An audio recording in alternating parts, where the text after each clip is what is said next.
Hi friends, welcome to my channel Pampa kitchen and street food. আজকে আপনাদের সাথে share করছি নারকেল দুধের মালাই চিতাই পিঠা। আশা করছি আপনাদের এই রেসিপিটা ভালো লাগবে।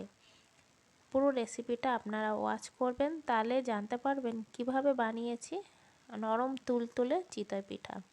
রেসিপি শুরু করার আগে আপনাদের কাছে অনুরোধ করব, চ্যানেলে নতুন হলে প্লিজ সাবস্ক্রাইব করে নেবেন। প্রথমে কড়াইতে আমি পরিমাণ মতো জল দিয়ে দিলাম, আর আপনারা যতটা চিটাই পিঠা বানাবেন ঠিক ততটাই জল নেবেন। তারপরে স্বাদটা বাড়ানোর জন্য অল্প একটু লবণ দিয়ে দিলাম। তারপরে জলটার সাথে ভালো করে লবণটা মিশিয়ে নিতে হবে। তো যতবারই আমি জলটা ফোটাবো বা ভালো করে মেশাবো, ঠিক এরকমভাবে নাড়িয়ে নাড়িয়ে ঘুরিয়ে ঘুরিয়ে মেশাতে হবে। আর ঘোরানোর সময় কিন্তু একদিক ঠিকভাবে রাখতে হবে। একবার ডান দিক একবার বাঁ দিক করলে হবে না। ডান দিকে যদি ঘোরান তো সেইভাবে ডান দিকেই ঘোরাবেন। ঘোরাতে ঘোরাতে যখন জল এতটা ফুটবে, আর এইভাবে জলটা ফুটিয়ে নিলে ভালো হয়, চিতই পিঠাটা খুব সুন্দরভাবে ফুটে ওঠে। আপনারা এই রকমভাবে বানাবেন, তবে বুঝতে পারবেন কত সুন্দর চিতই পিঠা বানানো যায়। তো জলটা ভালোভাবে ফুটিয়ে নিয়ে আমি ওভেনটা বন্ধ করে দিয়েছি। তারপরে একটা পাত্রে আমি ঢেলে নিলাম, আর জলটা এইরকমভাবে 3 মিনিট আমি নাড়িয়ে একটু ঠান্ডা করে নেব। তারপরে এর মধ্যে আমি 1 কাপ চালের গুঁড়ো মিশিয়ে দিচ্ছি। আর গরম থাকতে থাকতে কিন্তু চালের গুঁড়োটা মেশাতে হবে। এই গরম জলে এই চালের গুঁড়োটা অর্ধেক সেদ্ধ হয়ে যাবে, সেই পর্যায়ে কিন্তু গরম জল রাখতে হবে। তো এর মধ্যে আমি একটু আরও 1/8 কাপ দিয়ে দিচ্ছি চালের গুঁড়া। তো কতটা পরিমাণে হালকা বা ঘনত্বটা আমি আপনাদেরকে দেখিয়ে দেব। তো এরকমভাবে অবশ্যই নাড়তে হবে, আর দিকটা অবশ্যই ঠিক রাখবেন, ডান দিক না হলে বাঁ দিক। অবশ্যই নেড়ে নেড়ে এইভাবে ঢেকে দিয়ে দেবো। তো দেখুন আমি এখন ঢেকে দিয়ে দিলাম।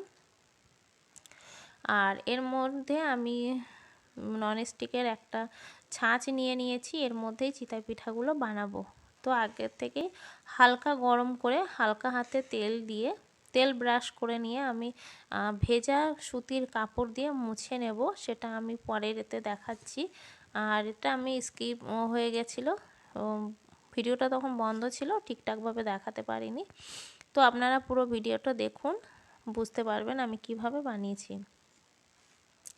তারপরে ঢাকনাটা তুলে ভালোভাবে মিশিয়ে নিয়ে ওর মধ্যে ছাঁচের মধ্যে দিয়ে দেব। তো এখানে আপনারা কাপও ব্যবহার করতে পারেন। তো ঢাকনাটা তুলে অল্প অল্প করে এর মধ্যে যে ব্যাটার বানিয়ে রেখেছি চালের গুঁড়োর ব্যাটার, সেই ব্যাটারটা দিয়ে দেবো। আর এই চালের গুঁড়োর ব্যাটারটা ভালোভাবে না মেশালে কিন্তু পিঠাটা হবে না। আর পিঠাটা একটু 19-20 হয়ে গেলে কিন্তু পিঠাটা খারাপ হয়ে যেতে পারে। তো চালের গুঁড়োটা অবশ্যই গরম জলে গুলে নিতে হবে। তো এবার আমি ঢাকা দিয়ে দেব। বেশি সময় লাগবে না, আমার 5 মিনিট একদম কম আছে পিঠাটা বানিয়ে নেব। আর যে ব্যাটারটা ছিল আমি সেটা কিন্তু ঢাকা দিয়ে রেখে দিয়েছি। আর দেখুন 5 মিনিট পরে আমি ঢাকাটা তুলে দিয়েছি। চিতই পিঠাগুলো দেখতে পাচ্ছেন খুব সুন্দরভাবে ফুলে গেছে। এবার এগুলোকে একটা নাইফের সাহায্যে তুলে নেব। হালকা আঁচে দিলে চিতই পিঠাগুলো পুড়বে না, আর সব কটা পিঠে খুব সুন্দরভাবে উঠেও আসবে আর ভাজাও হয়ে যাবে। এই দেখুন, দেখতে পাচ্ছেন কতটা অসংখ্য ছিদ্রযুক্ত পিঠা হয়ে গেছে। তুলে নিলাম, নিয়ে আমি আবারও তেল দিলাম, দিয়ে এরকম একটা ভিজে কাপড় দিয়ে অবশ্যই মুছে নেবেন। তারপরে পিঠাটা বানাবেন, খুব সুন্দর হবে পিঠাগুলো। তো আমি সব পিঠাগুলো এরকম করে বানিয়ে নিয়েছি, আপনাদের দেখাচ্ছি কত নরম হয়েছে। আর এই পর্যায়ে এসে আপনারা পিঠাটা এরকম করে বানিয়ে পছন্দ মতো সবজি দিয়ে বা মাংস দিয়ে আপনারা খেতে পারেন। আর এই পিঠাটা বয়স্ক মানুষও খেতে পারবে, কোনো শক্ত ভাব এর মধ্যে আসবে না। এইভাবে বানিয়ে আপনারা 2-3 দিন রেখে দেবেন, তবুও এরকম নরম তুলতুলে থাকবে। আর দেখতে হয়েছে কি সুন্দর দেখুন।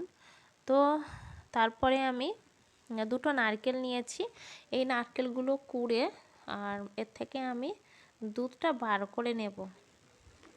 তার জন্য প্রথমে নারকেলটা কুড়ে নিতে হবে।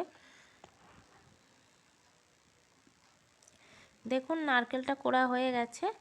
আর এইভাবে আমি দুধ বার করে নেব নারকেল থেকে। আর বাজারে যে পাওয়া যায় কোকোনাট মিল্ক, সেখানে আপনারা সেটাও নিতে পারেন। তো এই দুধটা আমি ফুটন্ত গরম জলে কোড়া নারকেলগুলো দিয়ে তারপরে নিংড়ে নিয়েছি। আর দেখুন কতটা দুধ বেরিয়েছে। আর ছিবড়াতে কিন্তু একটু দুধ থাকে না, এইভাবে যদি আমি নারকেল থেকে দুধ বার করে নিই। তারপরে কড়াইয়ের মধ্যে দুধগুলো ঢেলে দিলাম। আর পুরো রান্নাটা হবে কম আঁচে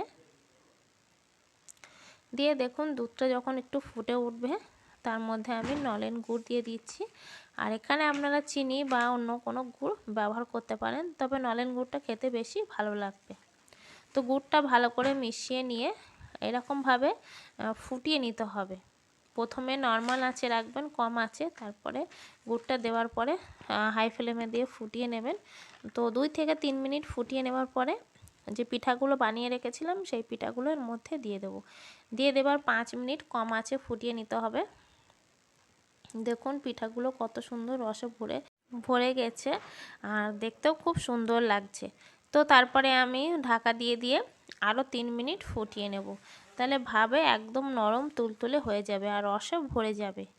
তো বন্ধুরা, রাত্রে আমি পিঠাটা বানিয়েছিলাম আর সকালবেলায় দেখুন পিঠাটা একদম রসটা ভরে গেছে আর খেতে কিন্তু খুব দারুণ হয়েছে।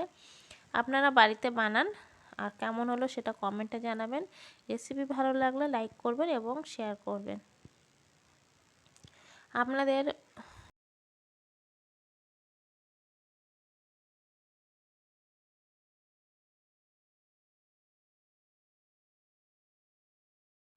আজ তাহলে বিদায় নিলাম। দেখা হবে পরবর্তী ভিডিওতে। সবাই ভালো থাকবেন।